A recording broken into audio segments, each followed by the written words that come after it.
They told us to give a disclaimer. The views expressed on this podcast are those of the podcasters, any guests, and do not reflect any of the management, owners, sponsorships, or employees of thereof.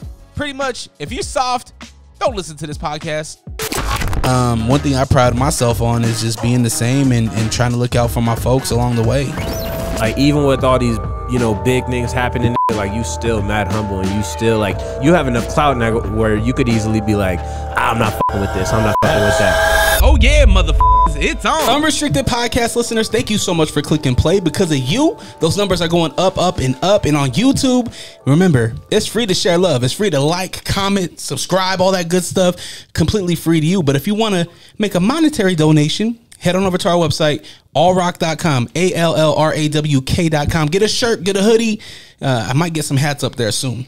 Today, I got a special guest across from me. Somebody that has been doing music. He told me for 15 years. Yeah. It's a long time. I asked him, I said, are you rested? He said, never. I got Restlezz here in the building. Restlezz from Ogden, Utah? Yes, sir. Born and raised? Yes, sir. How was growing up in Ogden? It was cool. It's one of those places where everyone knows everyone, and then your parents know each other. You know what I mean? So, and it's still like that pretty much. I got my son's friends coming over. I'm like, man, I don't know your parents. Went to school. So it's one of those type of places.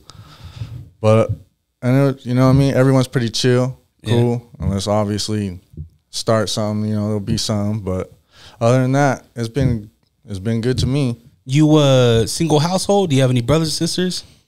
I've got 2 sisters. Turn that mic up towards you too. I want people to, just there you go. Point it up. There you go. I've got 2 sisters with my mom, and then on my dad I've got 2 brothers. So in total, 2 sisters, 2 brothers. You grew up close with them? Yeah. Yep. My 2 sisters I lived with, every day because obviously I was with my mom, and then every other weekend when I'm with my dad, my other brothers. Did you were you close with Pops? Yeah, I still talk to him all the time. Yeah. Yes, sir. Just things didn't work out between mom and dad? Yeah. I mean, they were teenagers when they had me, so. Gotcha. Kids. Yeah, exactly. What's the word? Kids raising kids. Exactly. Were you a kid father? Yeah, 17. Yep. How was that first time you're with your girl and she tells you that she's pregnant? What's your thought? And how old were you? You were 17. Right. Well, so I have my stepson at 17, but he's mine. Yeah. The other guy's nowhere near in the picture, But so my daughter that we had after we got married and stuff, she came and told me, I was like, it was exciting because at that point I was already married. We're in our own house. You already used to being a father? Yeah, so we're ready to expand anyway, so. Your first biological child is your daughter. Right. How was it being a girl dad? Man. How old is your daughter? She's 12. Wow. Yeah. Teenager almost. Yes. She acts like she already is. She acts like she's already 20. Man, sassy. Yeah. I got a lot to prepare myself for. I got my baby girl. She's 3. Oh, okay. It's my baby. Oh, yeah. She got 2 older brothers, but my baby, the last one, was a girl. Yep. And I'm dreading that 12-year-old age. Oh, yeah. And then she's the youngest. Shh, you're going to have a lot on your hands, bro. What does it mean to be a father to you?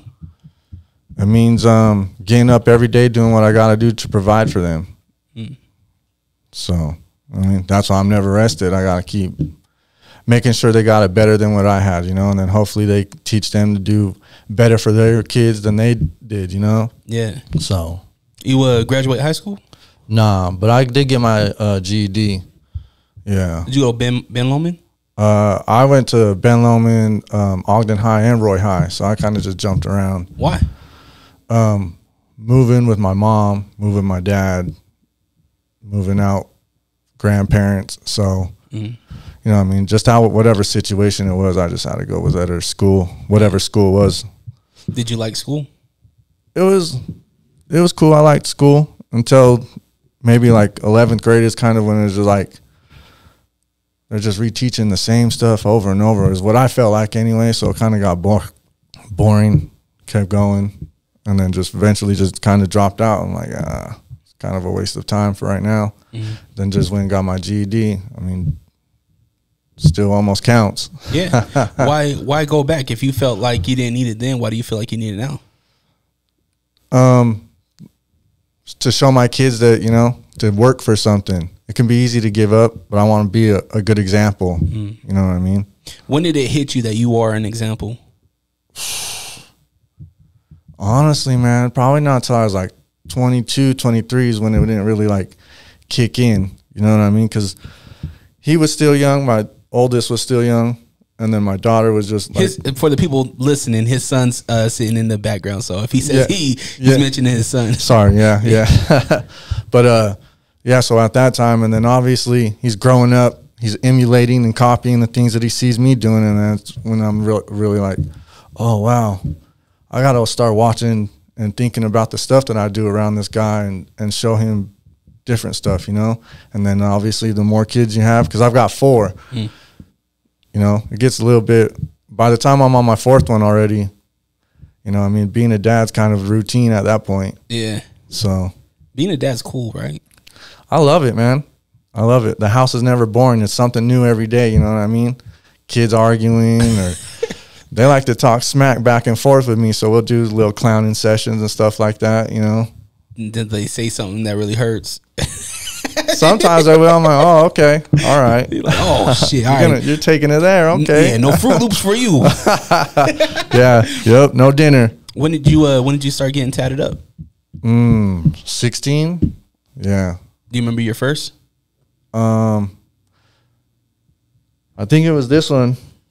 It's covered now. It was with a homemade gun, and then I had it recovered. What is this it? Is my last name, Sandoval. Oh, okay. So you Hispanic? Yeah. Full? Yeah. I'm mostly, yeah. Obviously mixed with other stuff. Oh, okay. I know I've got native in there somewhere. Mom and dad's Mexican or what?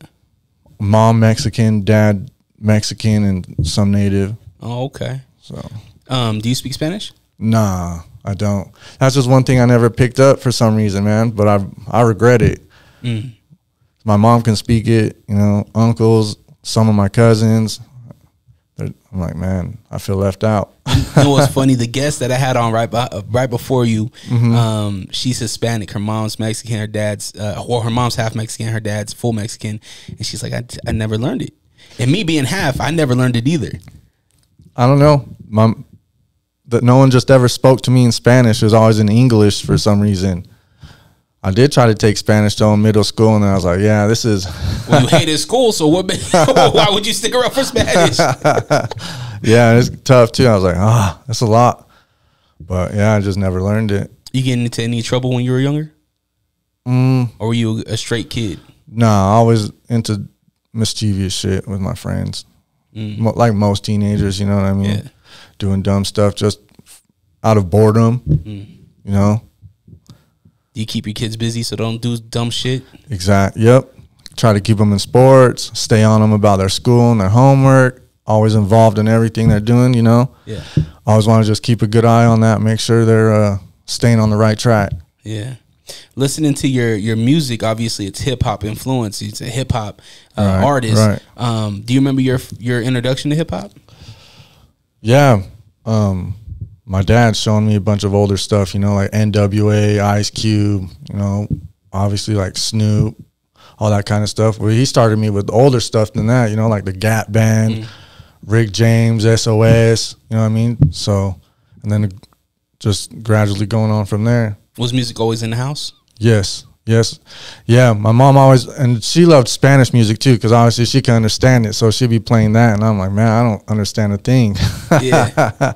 But on my dad's side, he was like back when CDs were still the thing, every time we got a paycheck, we'd go to the record store, buy a new couple CDs, and then click them in and just play them all the way through until the next time we got paid, same thing, you know? So, and from him, I learned how to listen to the whole CD. Don't just try to skip to the radio song, you know?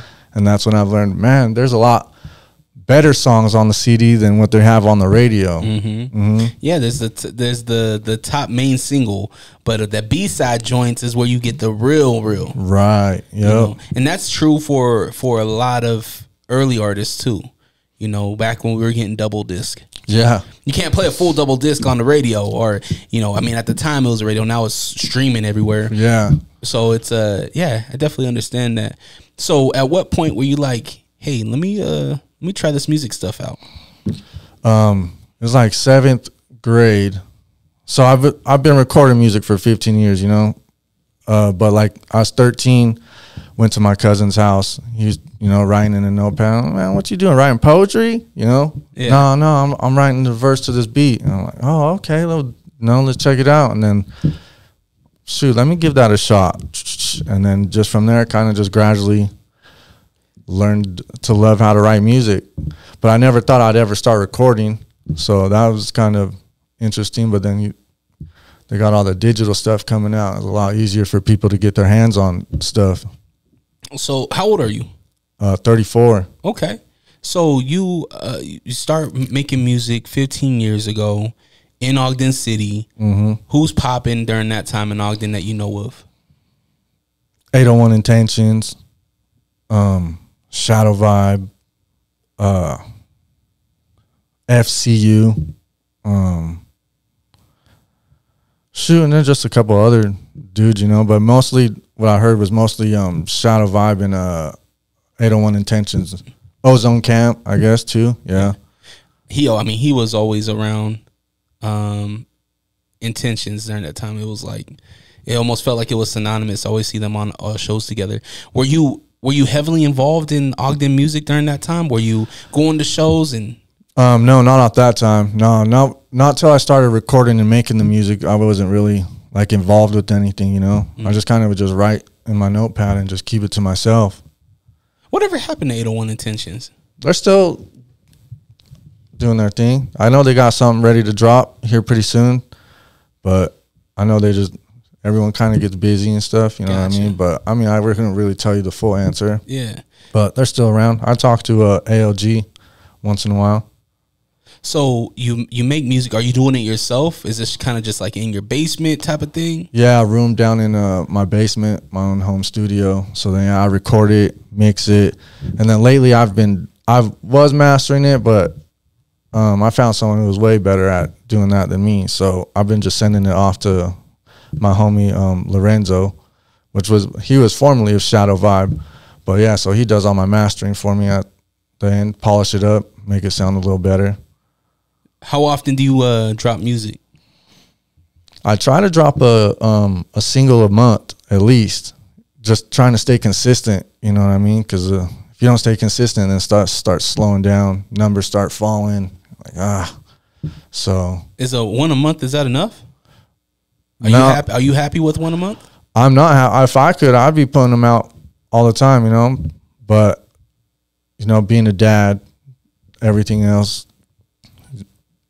Just trying to get the time in to record it, get it mixed up, making it sound good before I send it off for mastering.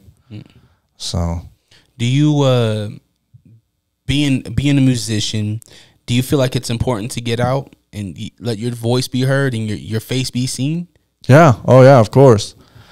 Yeah, because if there's not, we're in the age of social media now. People want to see the face behind the voice that they're hearing, or the motion that's going on, or whatever. You know what I mean? So yeah, it's important to get yourself out there and be seen, be heard, and then obviously too, during this time, this music is oversaturated with just all kinds of people. You know what I mean? And everybody's trying to get a little bit of screen time. So how do you set yourself out from the pool of artists? Trying to not stick to the norm, you know what I mean? Or trying to do something no one else has done around my area, What is that? Maybe it's getting a feature from someone. Maybe it's getting an article in a publication, maybe it's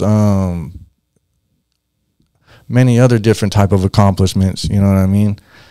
Everybody's chasing a different one, so.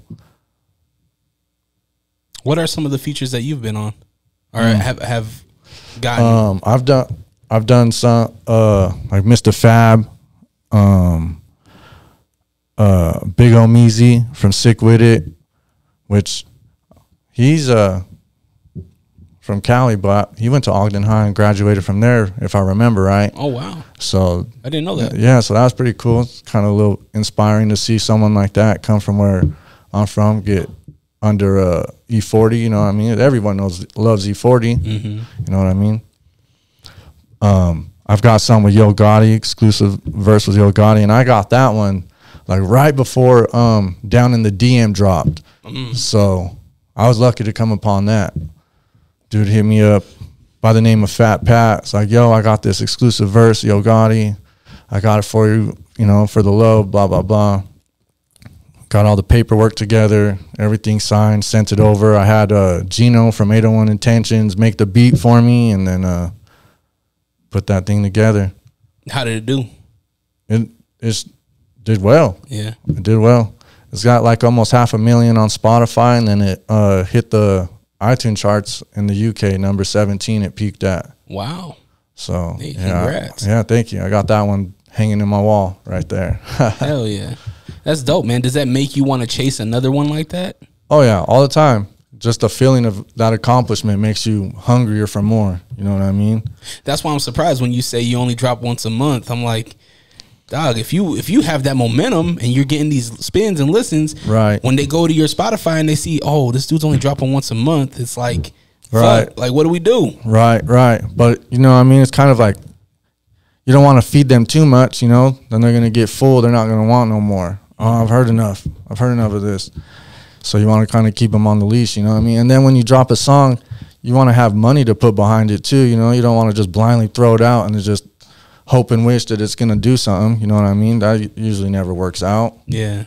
So being an artist, often we don't see a return on our investment right away. Oh, right? yeah. Oh, yeah. It's expensive to have your own equipment, to send it over to, who'd you say masters? Lorenzo to master it, right? Like you got to pay people for the services and whatnot. Like it becomes a lot. So not seeing that return on your investment, why keep doing it? Why keep feeding this thing? I'm not in it for the money. I'm in it for the love of doing it. You know what I mean? If you're not doing it for the love of it, then what are you doing it for? It becomes a job at that point. You know what I mean? No one likes to have a job. You get bored of that or you get tired of it. You know what I mean? Having 4 kids though, man, you gotta pick your time wisely, right? Exactly. Time is money. Yep, exactly. And then, you know, I gotta spend time with the wife too, you know. It's gotta spread it all around. How long you been married? 14 years. Damn. Yeah. I was 20 when I got married. How did you ask her to marry you? I asked her on Christmas. Got on one knee, you know, will you marry me? Just like that, you didn't set the tone. Was Jingle bells in the background? Like what was playing? Nah. I was young, man. I wasn't, you know, too good with the romancing. You know what I mean? So I was just like opening presents. She opens hers. She sees the ring, and then, you know, hey, will you marry me? Was this Christmas morning? Yes. Okay. See, you need to set the tone. It's Christmas morning. Was there coffee brewing? I mean, you're 20 years old, you're probably not drinking coffee. Yeah, no, I wasn't. I barely drink coffee now, so. So, Christmas morning, you have kids at this time? Is he born at this time? Yeah. Okay. So, you have your son, just the one at the time? Yeah. She's you know, you guys are opening gifts. You guys wearing the pajamas still? You guys got the matching pajamas? I don't think at that point we did. So, you're just in boxers and a white tee. Yeah, pretty much. Mr. Romantic. Hey, you get what you see right here. All right, so you're like, hey, there's one last gift right there. Go ahead, babe. And she opens it up. Is she confused? Does she already know what's going on? Are you already on the knee? Not till she opens it, you know, and then she, you know, realizes what's going on, and then obviously, you know, she starts crying, says yeah, and then, you know, that was that. And then you open up socks right after that. Yep. I gave you a ring and you give me socks? Nah, she's usually pretty good on gifts for me, man. She likes to spoil me when it comes to stuff like that. So it's cool. You guys been together a long time. How do you stay in a good, committed relationship? Just life in general keeps us on our toes. So it's never just the same thing, you know what I mean? And then we always try to take time, spend time with our me and her, you know, every once in a while, try to, keep everything going. You know what I mean? Yeah, it gets routine when you have a family. Especially when you get kids in school and stuff, it becomes routine because there's only a certain amount of time in a day, right? And half the time we're at work and then half the time they're at school. So when you get home, you got to do homework, you got to shower, you got to cook dinner. Right. You know? And then so, I mean, my life's a little bit different than most because I have my youngest, he's 2 years old right now, but he was born with what's called Treacher-Collins syndrome. So he has no ears, he has no cheekbones. He's got stage 4 and 3 bleeding in his head. Like he has a trach because there's no cheekbones. His jaw's pushing back on his throat, so he can't breathe. So he's got a trach in his throat, and he's got a breathing machine for him. And did you guys know this before he was born? Yeah, at about 4 months, we went to the doctor. They did like the 3D scan, and then they came in and told us, hey, these are kind of signs of this and that, so we're going to have to take they put a big old needle in her stomach and took the fluids and had to go do testing and whatnot. And then they let us know, hey, it's either, it could be this or it could be that. We won't know until it's closer to the date.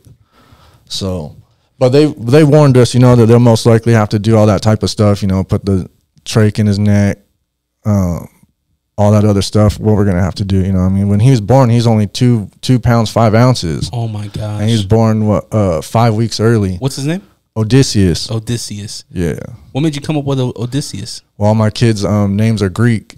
So Achilles. Yeah, he's Achilles. I got Athena, Leonidas, and Odysseus. But you're not Greek.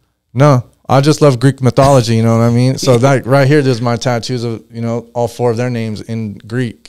In ancient Greek. You can't have no more because there's no more room on that script. Hey, that's the plan. I'm done. So, Odysseus. Yeah. Odysseus comes into your life. You guys are having them. Obviously, there's some challenges. Right. How does that make you feel as a father? Like, how did you manage the stress and things of that sort? Because that's a lot. That's a lot to handle and take in. It is, but I mean, a lot of thanks to the hospital because they prepared us for the classes. They offered everything they could. If you guys need people to talk to, we got therapy, this, that. But good thing we have a big family, so we got a lot of people to support us and everything. But it's just taking it one day at a time. Just learning, getting educated on everything. We had to. Because he was in the primaries for 5 months before we could bring him home, and we had to train on how to take care of him and everything like that before we could even bring him home. Because you got to change the thing out, put a new one in every week. If he pulls that out, no one's around. He could, the worst case scenario. Yeah, and we've had to probably a couple months when we brought him home, he had a situation like that, and. Man, we had to revive him he was like purple almost, man. And it was pretty scary. So how do you do that with the trach? Are you CPR through the throat or cover the hole? So you have to put the thing back in, and then there's like a little pump thing almost, and you hook it onto it, and then and then you throw on his breathing machine, the ventilator, which pushes the air in for him. But and O's 2 years old? Yeah, 2. And obviously, man, 2-year-olds, they're wild, right? Oh yeah, he's crazy. He's all over the place, man. He's destructive. And that worries me, man, because it's like, yo, man, you got a 2, bro. Like, relax. There's times we go places and stuff, and he's like take him to the park and stuff, and he's at that. He doesn't understand, so he's over there trying to do things. Is getting, almost getting caught and stuff. I'm like, hey, man, you're crazy. So how was communication with him being born with no ears? So he has like slight hearing. You know what I mean? He's got like little pinholes in both sides, so he could hear just a bit. But for the most part, it's teaching him sign language. Is that something you had to learn? Yeah. I mean, I'm still learning it right now as I'm going. So yeah, that could be a challenge. Yeah, it is. And like I said, it's a new adventure every day. It's never boring in my house. Yeah. So what was the diagnosis again? Treacher-Collins syndrome. Is that is that well known? Is this something that's it's pretty rare. If I remember reading it, it's like 20,000 kids out of 3 million are born with it every year, something like that. Wow. Yeah. So, and then it's like, it's just it's a genetic disorder that's just facial deformities. You know, he's got a functioning brain, still normal functioning brain. So, but with the blood on the brain, does that hinder anything? What is going on there? So he's got bleeding in the brain, but he's got what's called a shunt. So it's like a little tube that's inserted into his brain, and then it's under his skin, and it with a tube, and then it drains it back into his bloodstream. So it just recycles. Right, exactly. Oh, okay. Yeah. And then is he on a feeding tube? G tube. So he's got a thing in his stomach, and then you hook the tube up right there, and then you feed him like a liquid through there. Wow. But he's starting to learn how to kind of eat a little bit, but you got to do like stuff that dissolves, soft stuff like that, or else he could choke, What's his favorite?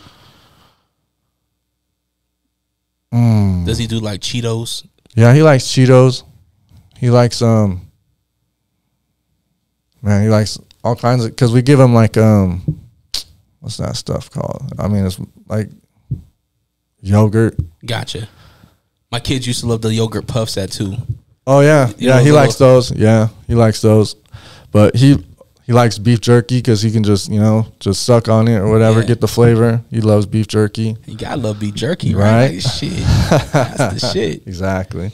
Okay, so man, there's a lot that you have going on, man. Yeah.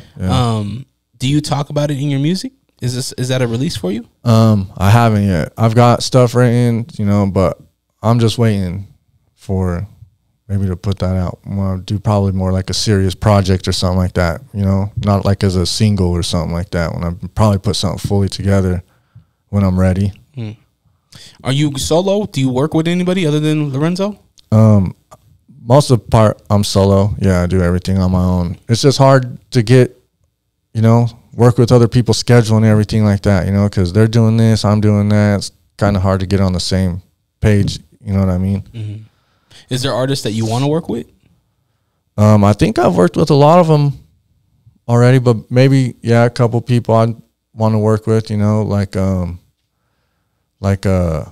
FSF Ness. I like what he does. I've been trying to do something with him. Burgundy. I like his stuff. He's pretty dope. He just dropped a new video. Yeah. My boy just sent it to me. Yeah. Is he in Ogden still, or did he move? Honestly, I can't tell you. I believe he's in Ogden, but gotcha. I mean, I don't know him on them kind of terms. You know what I mean? Yeah, he's a dope artist. Yeah. I fuck with him. Is it mostly Ogden artists that you want to work with? I mean, I'm still trying to do something with the UA. I've been trying to do something with them. Who else? Augustus King. I've been trying to do something with him for a while. I like his stuff. He's all right. Stole me a hat. It's nothing but slander until I get my hat, cousin. So 15 years, did you feel the Ogden versus Utah vibe as an early artist? If so, what was it? What was there a Utah Ogden, or Salt Lake Ogden I don't divide? I think I started doing music a little after that whole little clash up, you know what I mean? Because during my whole time, I've been cool with everybody. I've never had no one push back against me or any kind of like hate or anything like that from out in Salt Lake. You know what I mean? Oh yeah, there was definitely tension. I remember hearing about all that type of stuff, all fights, brawls, all kinds of stuff. Yeah, I came in. I think I started doing shows and stuff a little after all that stuff kind of died down. When we would go out to Ogden liked to shoot, Salt Lake liked to fight, and it was always tension when you go from being in Salt Lake, whether if it's West Valley, Glendale, Rose Park, regardless, if you're an artist from one of these little cities, and you go out to Ogden, there was a feeling like we know something's gonna happen. Right. There's something gonna happen. Right. And I always wondered if Ogden had the same outlook and the same feeling when they came to Salt Lake. I couldn't speak on that personally because anytime I've came out, I've always felt welcome. Yeah. Anytime. So I can't speak for anybody else. I don't know if maybe it still could be like that from just, you know, people don't let stuff go, or if something serious than more than just words have happened, you know what I mean? But for me, I've been cool everywhere I've been. Yeah. So you mentioned Gino.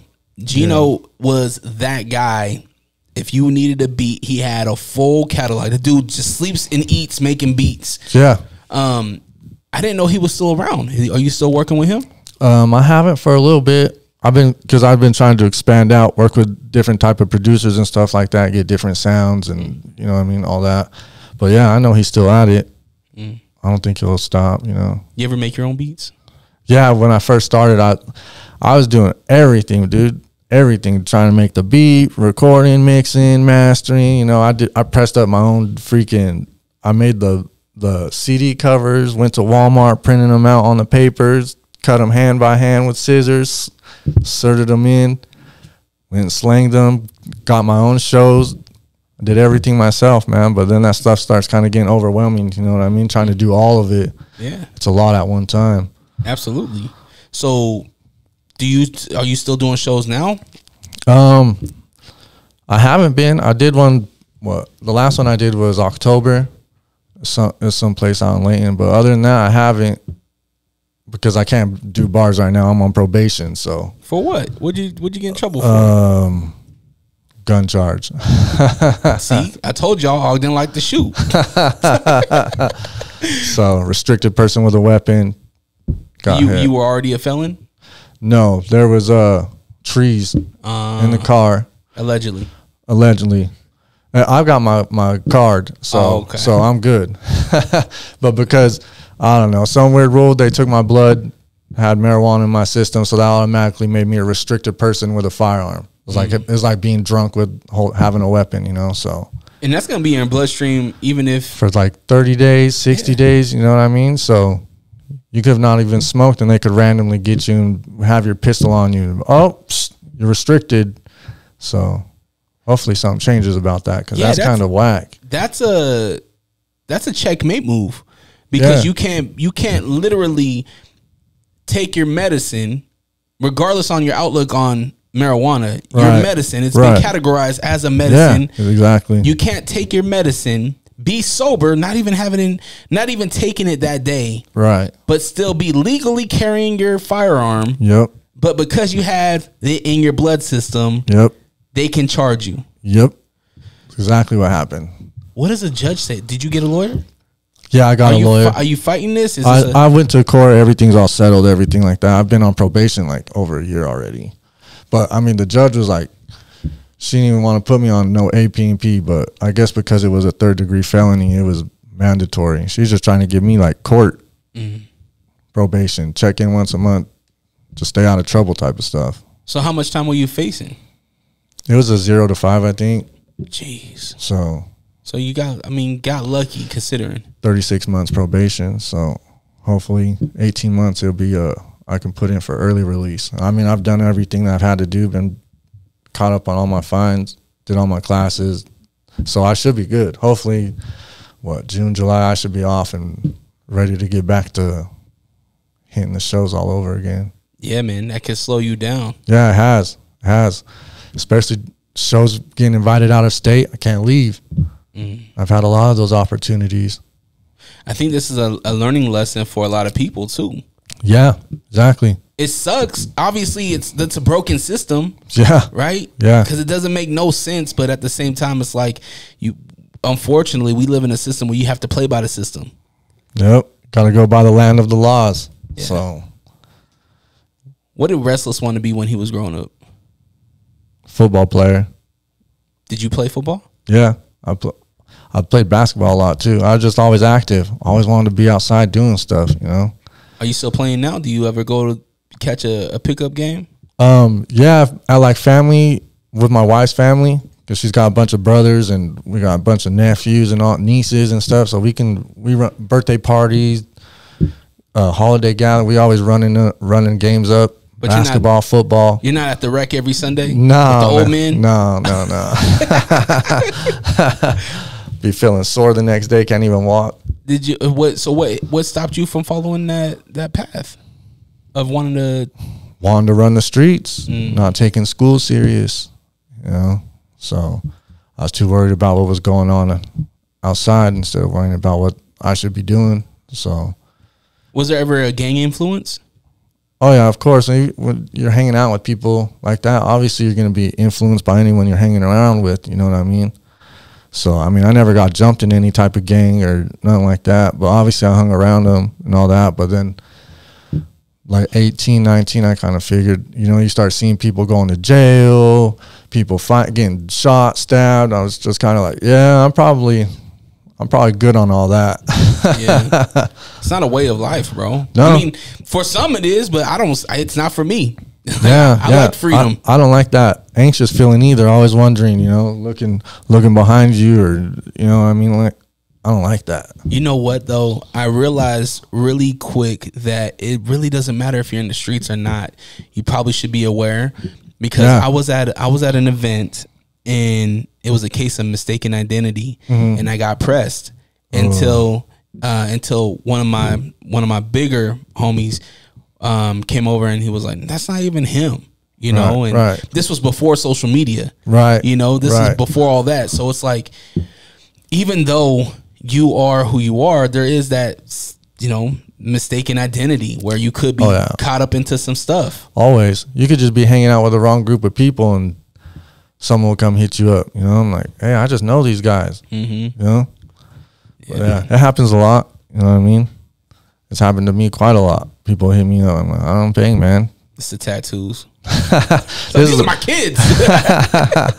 Yeah, I guess so, right? People are always quick to assume before they know. So, what made you fall in love with Greek mythology? Just the stories are fascinating. You know what I mean? And then just the way they lived and all the architecture, like, it's pretty crazy to me. You know what I mean? But I mean, I like all ancient history, but they just kind of stood out from the Greek mythology. Them story, like, their minds, fucking, the imagination they have is crazy. I'm just imagining you as a kid watching Hercules. Like, I like this shit. Yeah, I did like Hercules. He was right here. That's when he was younger. That's all he would want to put on was that Hercules movie. I got tired of it. Yeah. Like, you don't have a Hercules son? No. Maybe a dog? Maybe we can name no. a dog. I have two dogs, but one's name is Ares and one is Atlas.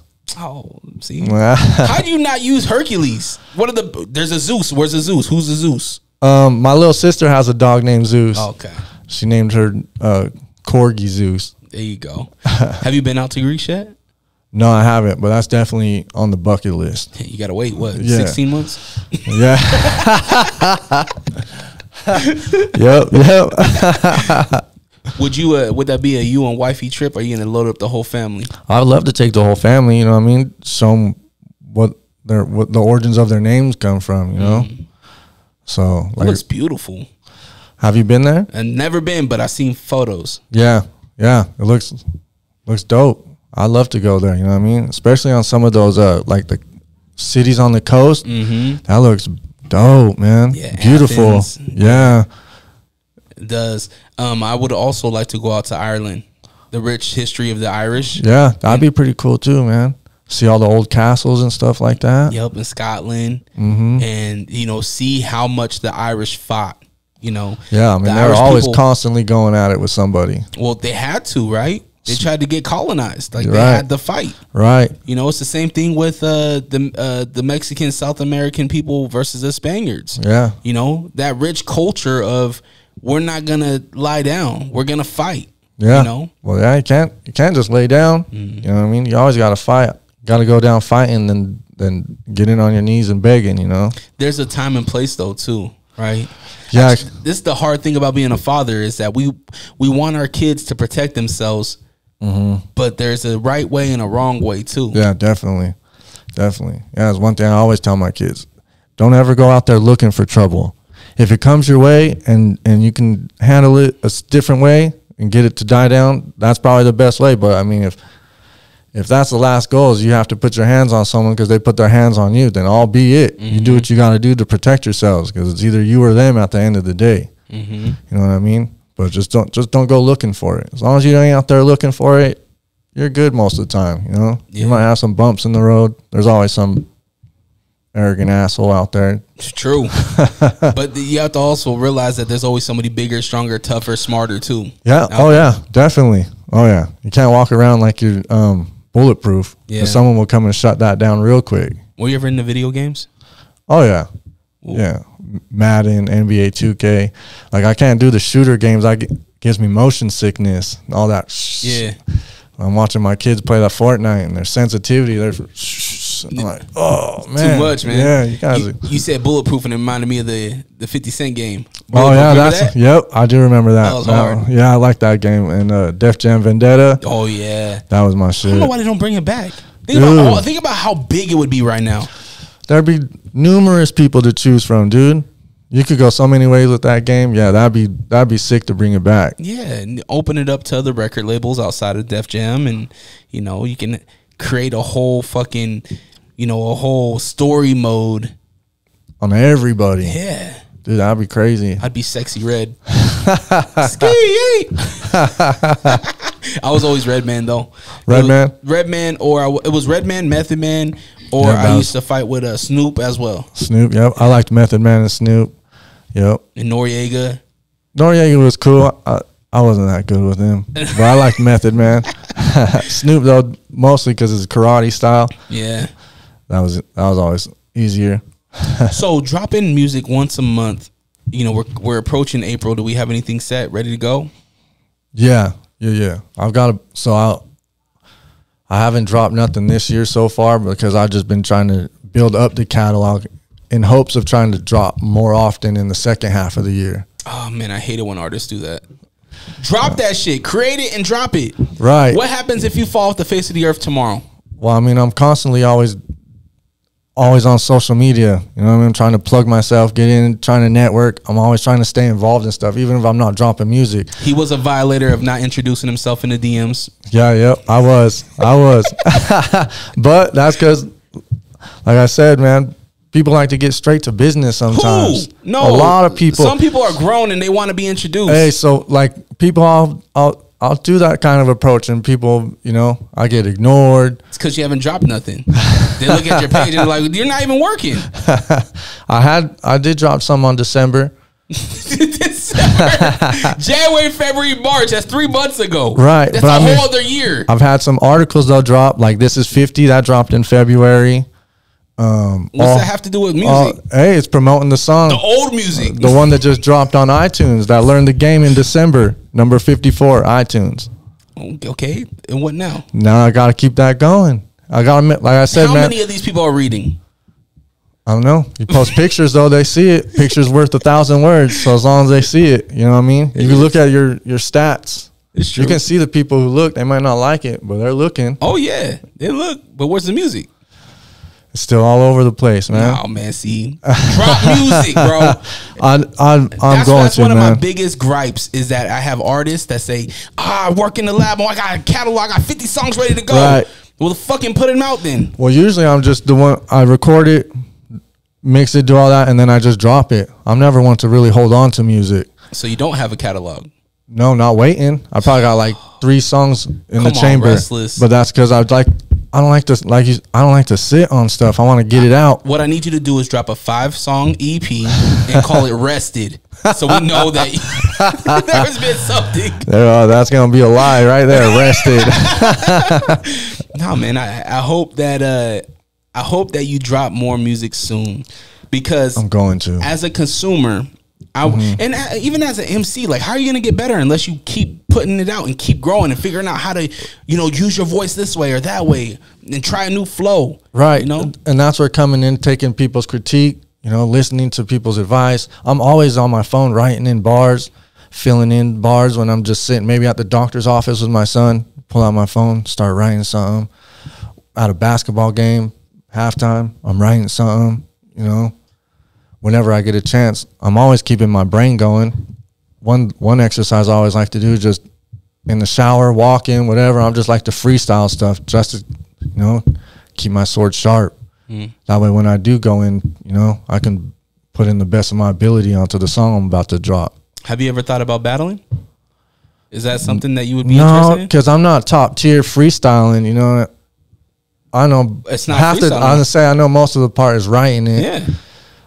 Honestly, I've never thought about that, man. We have a huge rap battle league. I've seen that starting to pop up everywhere. Mike Masters Alliance. Yeah. It is not only in Utah. This is a national, world renowned battle rap league right here in Utah.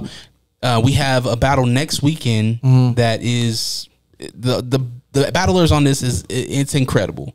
You know, Okay. these guys are names, and I feel like this is a perfect way for artists not only to push themselves to get uncomfortable, Right. get uncomfortable, but at the same time, it's only going to help promote your music, Right. Yeah. because these battles are going viral. Are they? I need to check them out. Didn't they just do one like a month or two ago? Every month. Man, Every month I've seen that. there's the warm up, which is like your entry level. So you'll be on the warm up, right? You'll go on because you're an 0-0 battle rapper, Right. Gotta start from the bottom, man. Exactly. And you just talk to the promoter. You just talk to them and say, hey, I'm down for just one round, a minute and a half, 2 minutes, and you use that pen. That's the only way you're gonna get better if you really test your pen. Right. That's the reason why I try to be as consistent as possible with my podcast, with putting out clips and learning how to edit, because it's all me. I'm the one that edits. I'm the one that shoots. I'm the one that does all this. So how do I get better? I gotta stay consistent. Right. It's just like the gym, right? Yeah. If you're working on a jump shot, you can't work on a jump shot once a month and expect to be Steph Curry. Right. Right. You got to get those 10,000 shots in. Yeah. Yeah. So I would really at least think about it. Battle rap's not for everybody. Right. Yeah. I've never thought about even doing battle rap. I love battle rap. I listen to it all, like Cassidy. Man, him and Hitman Hollis battle rap. Bars on bars, man. It's just like, damn. Dude, and that's not, I mean, Hitman he's an animal, but there's even better dudes. Oh yeah.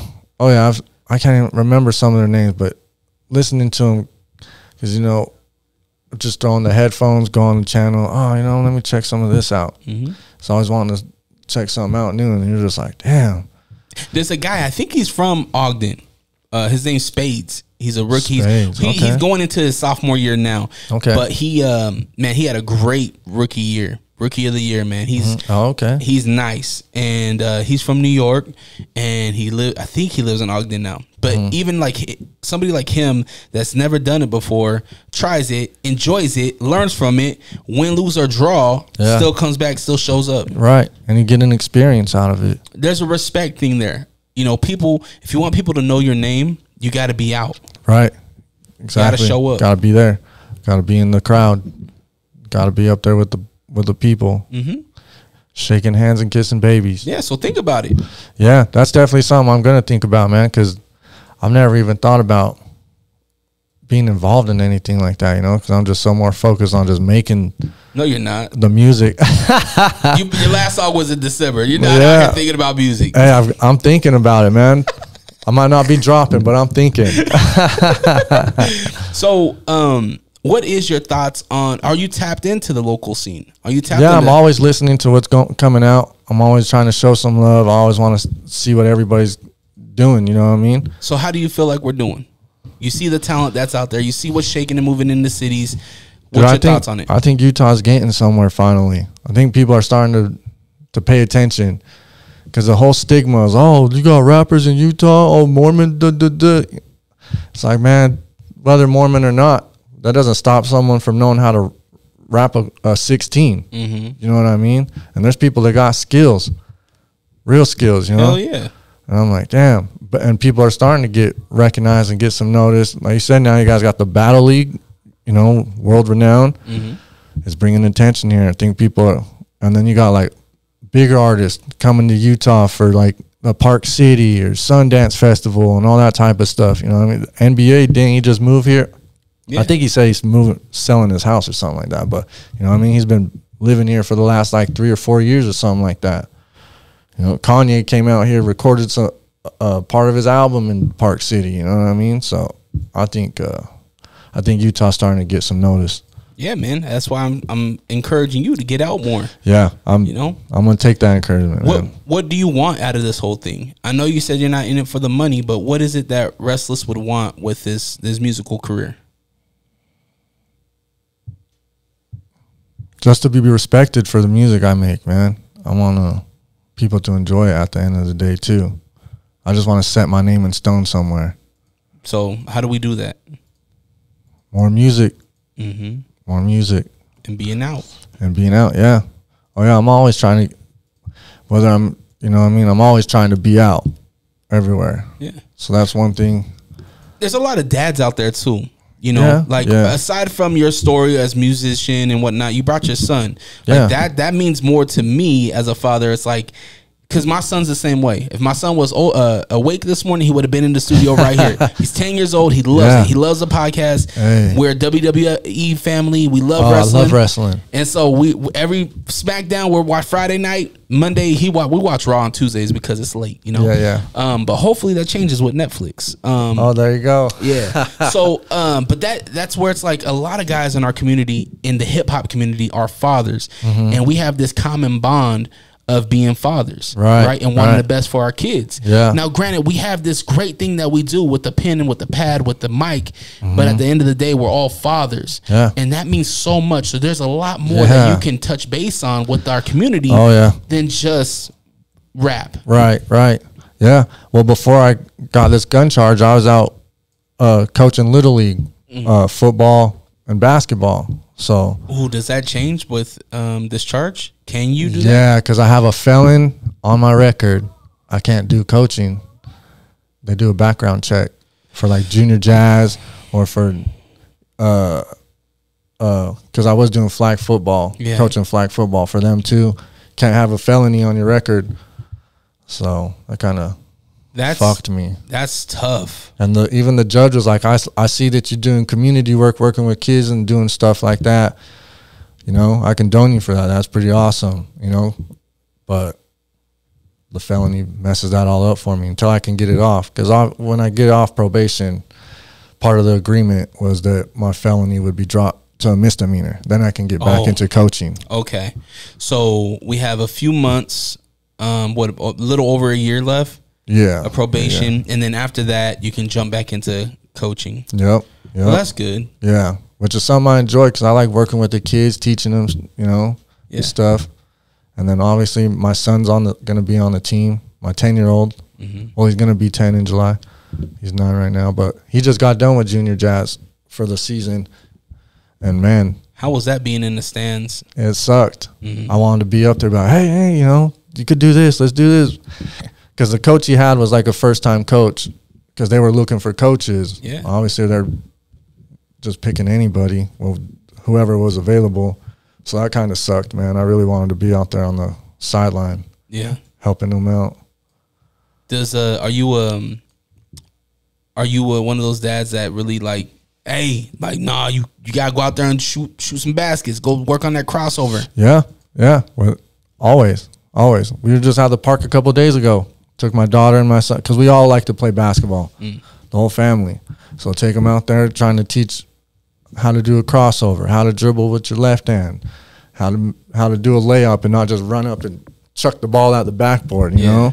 Got to be able to put it in. So we're always working on stuff like that. And then, like I said, always, too, when we're family events and stuff, we're always doing sports, take it as a learning and teaching them good sportsmanship. Don't cry, man. Quit crying. We don't cry. Yeah. You buck up. It's a game. Enjoy it. That's what it's here for, to have fun. Yeah. Don't take it so serious. Are you a Jazz fan? No. Who's your squad? Celtics. How'd you end up a Celtics fan? When I was younger, my friend gave me a Larry Bird jersey. I was like 9 or 10. And then after that, I was just like, okay. Just stuck with him because that was a jersey I had. So... Celtics. Do you follow football at all? I love football. Who's your squad? The Raiders? The Falcons. How the hell you end up a Falcons fan? Michael Vick, man. Oh, okay. I was probably middle school. I seen him and I was like, damn, that's a badass dude right there. Oh, yeah. So, because my dad's a Broncos fan, so obviously I was rooting for the Broncos. And then he came out and I was like, man, I'm going to be my own dude. Yeah. Chose the Falcons. He's not a bad quarterback to fucking go for. No, he wasn't. He was on the rise until he got in trouble. Elway, Terrell Davis, Ed McCaffrey. They had a Rod squad. Smith. Yeah, they had a real good squad. Bill Romanowski. Yeah. Shannon Sharp. I would have been a Broncos fan if I was you. Vic and Falk. Yeah, Vic, Mike Turner. But I mean, it was better for us when we got Matt Ryan and Julio. I mean, we lost that Super Bowl to Tom Brady. Man, you guys dropped the ball big time. Wasn't it a 23-point lead? Yeah, it was like 25-point lead, I think. It's 28-3. One of the greatest comebacks ever. Dude, I was so pissed. You guys made history. The wrong history, but you made history. Yeah, I know. Definitely. I know people are all at halftime because I had the Super Bowl party at my house, you know? And everyone's leaving at halftime. Like, hey, oh, congrats. You know, you guys won it. This, that. My father-in-law gets home and he's like, what the fuck? What the hell went on? I just barely drove home. I just left your house. I'm like, I don't know, man. We're crumbling. What are you serving up at the Super Bowl party? What are you hosting with? Like wings or something? Wings, like the little barbecue weenie things, nachos, you know, like the vegetable trays, all the finger foods, man. Chicken strips. Okay. All that type of stuff. Got the whole platter. Oh, yeah. That's one thing. We like to grub. So, are you a cook? Who's the cook in the house? My wife. She gets down? Yeah, she owns a business, actually, called Brookie's Kitchen. So, she does catering and all that stuff. So, is her name Brooke? Brooke, yeah. What is Brooke? What's on the menu? So, she does like pozole, menudo. She'll do burrito tacos. Oof. I'm assuming she's Latina? Yeah. She's she's white and Latina. Oh, okay. So, she does all kinds of stuff. Ceviche, like Italian chicken. Is this all made for order, or is there a certain time where she's taking these orders? These are all due to order. So when she'll take orders like 2 or 3 times a week, just depending on how busy she is with everything else. Because she works another job, but we're trying to get her all the way full time to do her kitchen. Yeah. So that way she can just be her own boss, do her own stuff, and grow. You know. Well, the food got to be good. Yeah. Oh, the food's fire, man. Fire. Nothing but compliments. You got people like, this tastes like my grandma's. I'm like, dang. You hit someone's spot if you remind them of their grandma's food. Well, I might have to buy some birria tacos. Yeah. Does she do her own broth? Yeah, she makes everything homemade. Okay. Everything. And then the pozole, she makes green and red pozole. Pork is the red and chicken in the green. Fire, man. All right. Brooke's Kitchen? Brookie's Kitchen. Brookie Kitchen. Does she have like a social media? She's working on it. Yeah. I have a card too on me if you want it. Okay. You know what I mean? Yeah, she obviously located in Ogden. Does she deliver? Do we have to pick up? No, she could deliver, or you guys could pick up. Either or. She always tries to do what she can for the customers, you know. Okay. Kind of make them happy. It's dope. I'm going to be in Ogden next weekend for the fights. We have a Fierce Fighting Championship at Bonneville High School. Oh, okay. Yeah, we're going to be doing the fights there. So maybe I'll put in an order to go. Yeah, just holler at me. I'll let you know what she's got coming up in this next week. Hell yeah. I think it's important to support local. Yeah, definitely. I want to jump into a segment called Questions. Yeah, let's do it. Are you sick of podcasts that just interview people with the same questions and gossiping nonsense? Are you tired of hearing about what's wrong with the world? Can you locate your nearest orphanage? Who cooked the Last Supper? R.I.P. Mr. Potato Head. Seppuku Harakiri. Where is Mavis Beacon? This is Hos. And this is host Beefy. Listen to the Beans and Rice podcast. Exclusively in Braille and all streaming platforms. Patent pending. Hey, yo, you're probably listening to the Unrestricted Podcast with Dre Rocca. We are? No, they are. Yeah, oh, right. Oh, wow. And I'm the real Ruby. You can catch me and Fonzie and the Big Jimmy. Funk. G Daddy Funk on Lake Talk 801 Podcast. Yeah, but I think you have to come in more smoother, more funnier. Yeah, they could catch us on the Lake Talk 801 podcast. Yeah, y'all can catch us on Lake Talk 801. Yeah, and be like, and yeah, man, hey, and they can catch people like me, the real Ruby, and people like you, Fonzie, and people like him, G Daddy Funk, on the Lake Talk 801. Who cares? What did he say? Huh? I didn't hear him. I don't know, but this probably should be the ad. Are these on? Catch a new episode every Monday on all streaming platforms. The Lake Talk 801. Tune in now. Now, Questions is powered by the good folks over at A Bar Named Sue. You can catch live music, sports events, including UFC pay-per-views at A Bar Named Sue, 3970 South Highland Drive and 8136 South State Street, barnamedSue.com. Now, first question comes in from Waldo. I think you asked this question last time. What's a superpower you would want? Was that your question? So yeah. What's a superpower? Man, that's tough. Because just having one is like, there's so many. Maybe that's the thing about superheroes, right? Yeah. Unless you're Superman, but Superman has kryptonite, right? Yeah. So you can't have it all. Dude, I'd probably want like Flash's speed. I'd get more shit done. There you go. Way more shit done. Okay. That's ironic. For me, man, I would love to maybe like mind reading or like being able to control mind. Okay. I think control of mind would be dope. Like a telepathic? Yeah. Yeah, telepathic. There you go. Well, I'm like, yo, Restlezz, fucking get in the studio. Man. Mind control. I think that'll be I want to go hit the studio now. Today. I'm inspired. You're here Dre in a rap. This fucking dude Dre told me to get in the studio. Here I go. All right. Waddle, thank you so much for that question. Connie in Idaho Falls. Shout out to my Idaho Falls folks. Yep. Be the smartest but with no friends, or be the dumbest with all the friends? Be the smartest with no friends. Because at the end, I die by myself anyways. I'm the only one in the casket. But if you're smart, you always make sure everything you're doing is to the best of your knowledge. You're done with all the friends. What are you going to do? I think on the flip side, it's like if you're the smartest, though, can you teach? And if you don't have no friends to teach. True. But I mean, how many smart people are out there trying to teach and people don't listen to them anyways? That's true. Pros and cons, right? There's always that, that old dude that's trying, and there goes that crazy old fuck again, trying to talk, but he's actually giving you some knowledge. Yep. Yeah, man. I don't know where I would go with that. All right. Thank you, Connie. I appreciate that. Vince in Portland. Shout out to Portland, Oregon. Yo. What's a movie you wish was real that you could live in? Oh. Pokemon, man, shit, that'd be dope. Go around battling people, catching Pokemon. Yeah, that was all, when I was a little kid. That was all I wanted. I'm like, fuck, man, I wish Pokemon were real. Did you collect?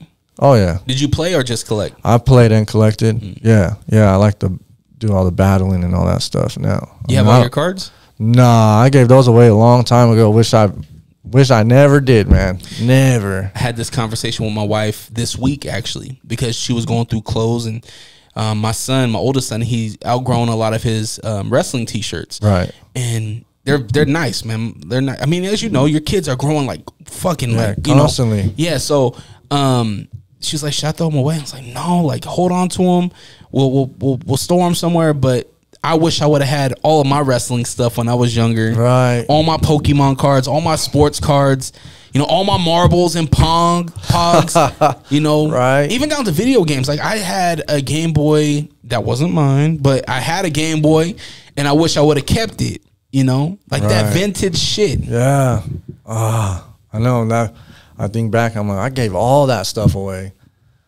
I should have kept it. Yep. Should have known better. Who was your favorite Pokemon? Blastoise probably. Yeah. I liked Blastoise. Yep. Not Squirtle, just all three. Yeah, Wartortle was dope. Yeah, Wartortle was hella cool. Yeah, especially in the cartoon. Yeah, he's hella cool. artistically, I think out of the evolution of Squirtle, I think Turtle was my favorite. He just looks like aggressive and dope, you know. I'm a big Ninja Turtle guy. He reminded me of Raphael. Yeah, it kind of does. I like the attitude and aggressive attitude. Don't fuck with nobody. Yep.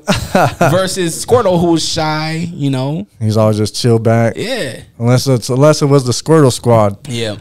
Yep. That fucked shit up. Do you remember Pokemon Snap? Did you ever have that? Oh, on the Nintendo 64. Yep. I didn't have it, but my cousin had it. That was the game right there. Yeah. I remember when he first got it. It was like after Christmas or something. I came over and he's playing it. That was the game. Damn, that's a long time ago, man. Hell yeah. You feel old now? Yeah, I do. I came across an old YouTube channel that I had, and I looked at the videos, and there was a video from 15 years ago. And it was an interview that I did with an artist by the name of YZ. And YZ's from New Jersey. He's the one that really, he was right before Queen Latifah, Naughty by Nature. Oh, okay. You know, old school hip hop. Wow. And I was sitting there, I was like, damn, this was 15 years ago. And this was at a time when I was interviewing an artist by the name of Kago the Kid out in Utah County. Kago's only 20 years old. When I did the math, I was like, damn, this dude was only like 5 or 6 years old when I was out here interviewing people.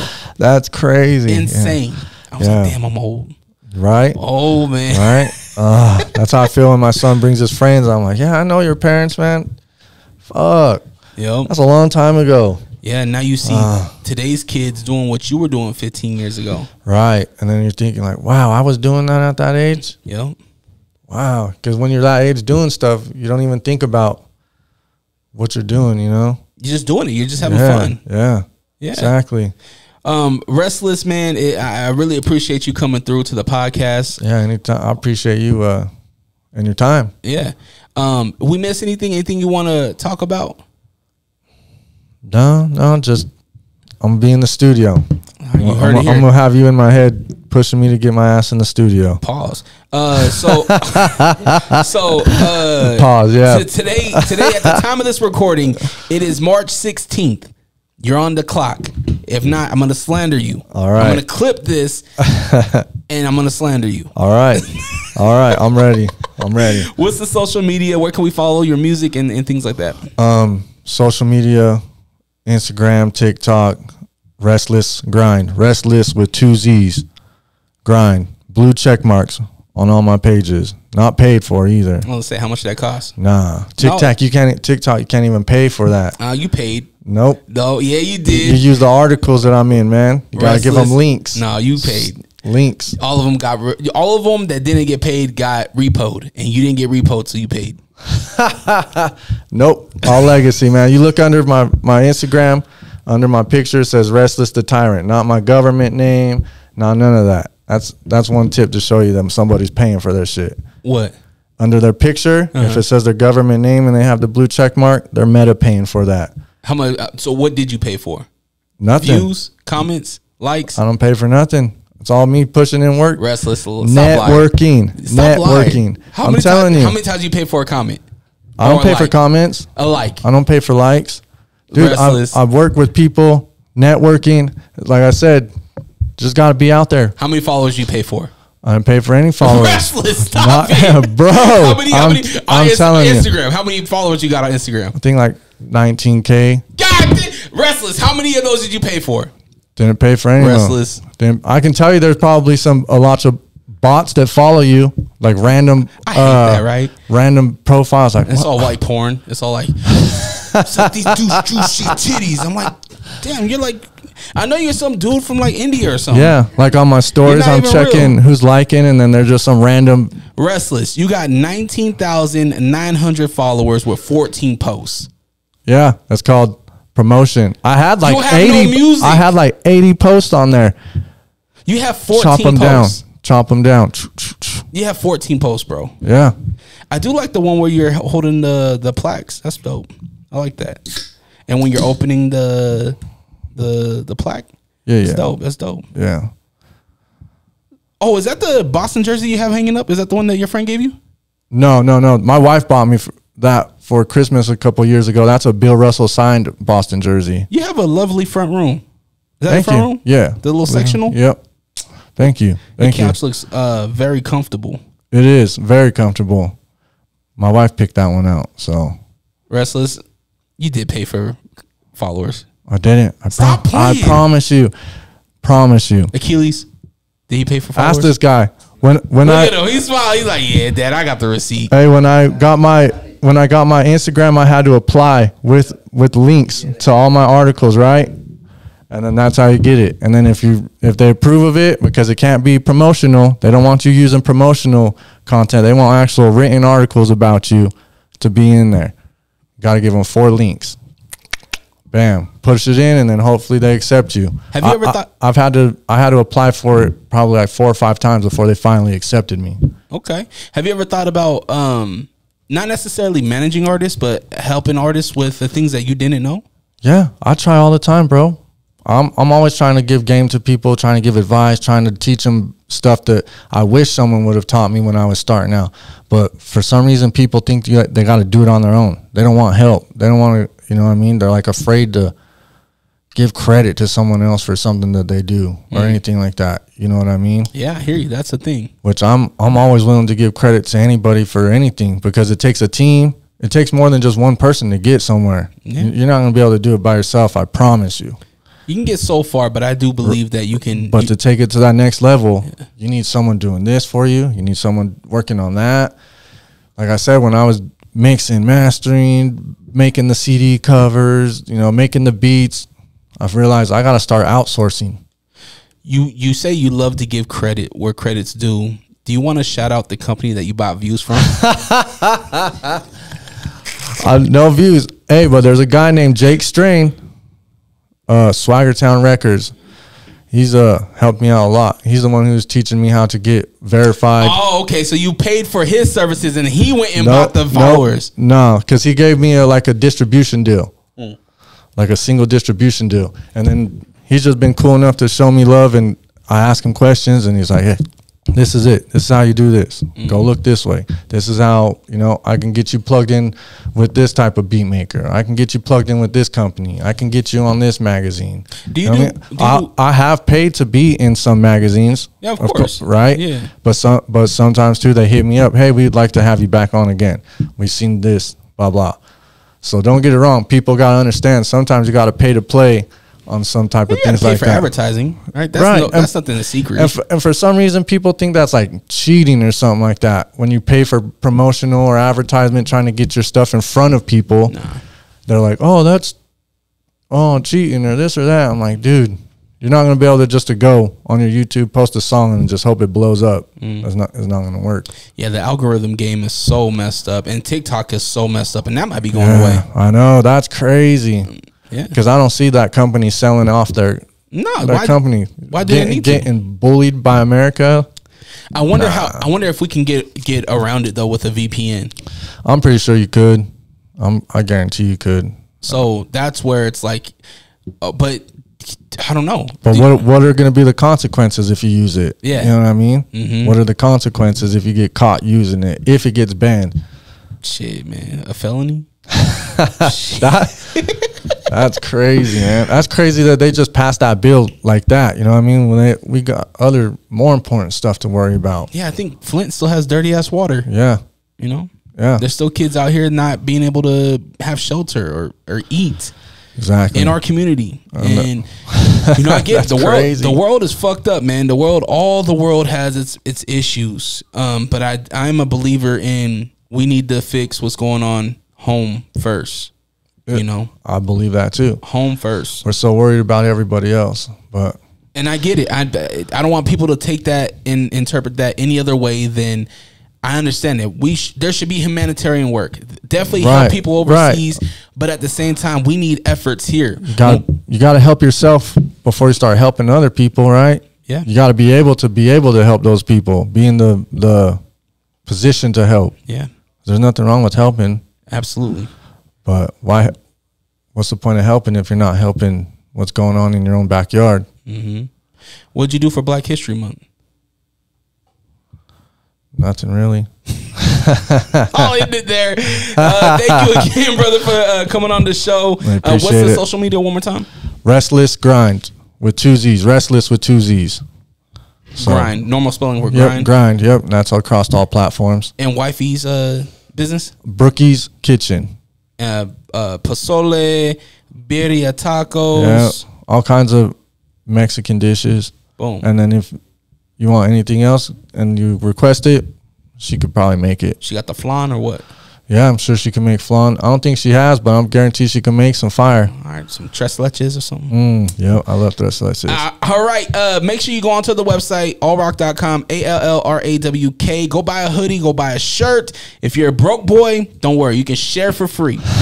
Sharing content is free.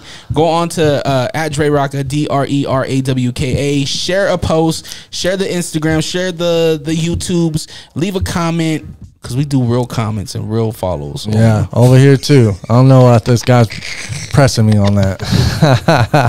I hope y'all have the day you deserve. Protect your light. We out. I appreciate it.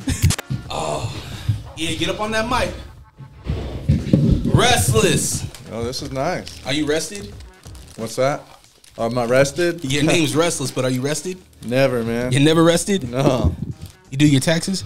Yes, sir. Do you dread tax day? This year I didn't have to. Usually we have to pay, but aren't you a small business? Yeah, exactly. Yeah. Yep. That's a tough thing. Sometimes I forget to do my taxes, and they hit me with the little note. IRS is like, "Yo, get on your shit, homeboy." Right. All right.